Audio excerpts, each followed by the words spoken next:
Hello, YouTube family. Auntie is here. I'm Patty Jackson. I'm your auntie of pop culture. Let's get this hugging before I forget.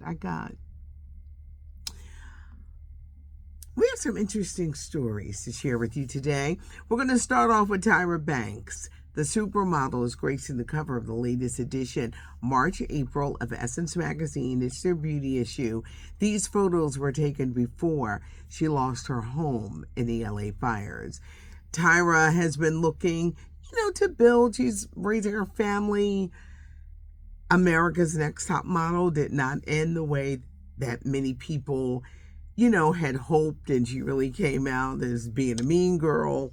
But these pictures that she took for Essence are incredible, and we continue to keep those who lost their homes in those LA fires, as well as Tyra Banks, to keep them in prayer as they rebuild their lives. Rihanna is gracing the cover of Harper's Bazaar, and of course she has asked the million-dollar question, well, Riri, when is a new album? It's been like 9 years.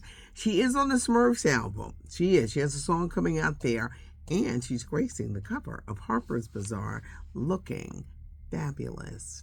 There's a new Debarge family documentary on the way. It's being shown at film festivals now, simply called Debarge, a project that has been years in the making and filming. It's focusing on James and Randy Debarge, their struggles with substance abuse, homelessness. James Debarge used to be married to Janet. He's 66. Randy, who was the original lead singer, and he wrote I Like It, he's featured living in an RV. He is 61. What the director did, he talked to several family members, but he focused on Randy and James. Elle is featured, Tommy is featured, their late mom is featured, Bunny is featured, even the late brother Tommy, who passed away years ago. It is amazing. TV One did the best unsung, and no one could ever realize that this talented family went through such abuse with their father. They all grew up having substance issues, addiction, homelessness, Elle, Chico, Bunny, all of them.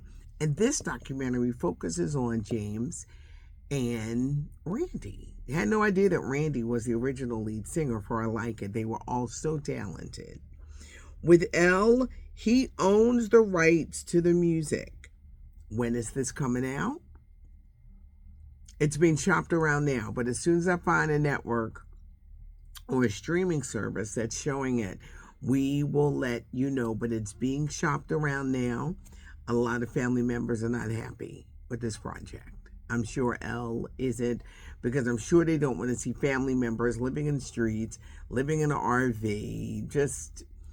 It's sad. It had sad written all over it. The trailer was sad. And the TV One special, it was shocking, because you think of this talented family, and then you think of the suffering, all at the hands of their father, which left them all emotionally abused. As soon as I find out where it's streaming, I'm going to let you know. Gary Coleman's ex-wife, who swears, I had nothing to do with his death, she's still out here talking. Gary Coleman was a star, Different Strokes. But what really happened to him? Well, the ex-wife is talking, and she goes into that Gary Coleman was a manic depressive, and that they would regularly beat each other up. He married this woman. They divorced a year later, but they continued to live together. So there was a lot of abuse going on. But what happened? She even talks about the time he went to jail for throwing a can of paint at her.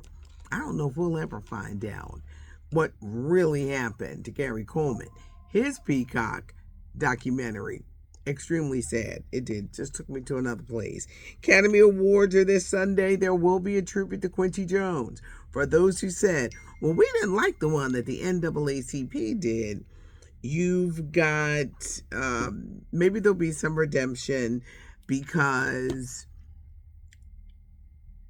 maybe the Oscars will do better.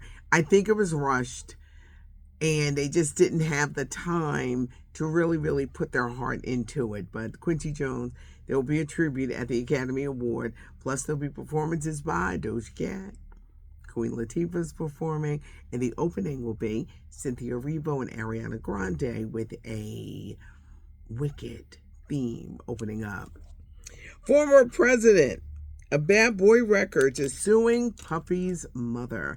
The man, who was 62 years old, was the former president of Bad Boy Records. He had shares in the company, which should have set him for life, because when they were on top, Bad Boy Records sold a lot of records. Well, he is claiming he is homeless because Puffy's mom, who is now 84, threatened him with a baseball bat to sign over his shares. He said for years the company was known for intimidation, scare tactics, just a lot of underhanded stuff to get their way. And this is another example. The man, he is homeless. He said that Puffy's mom came after him with a baseball bat. More and more stuff. You know, I only do one Puffy story a week, but more stuff is coming out.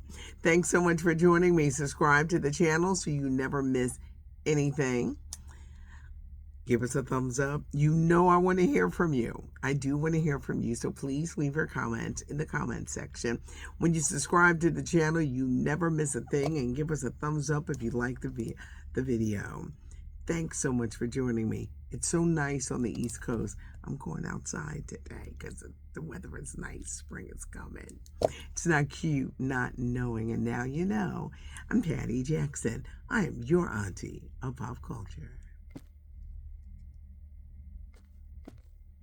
None of my pens work, by the way.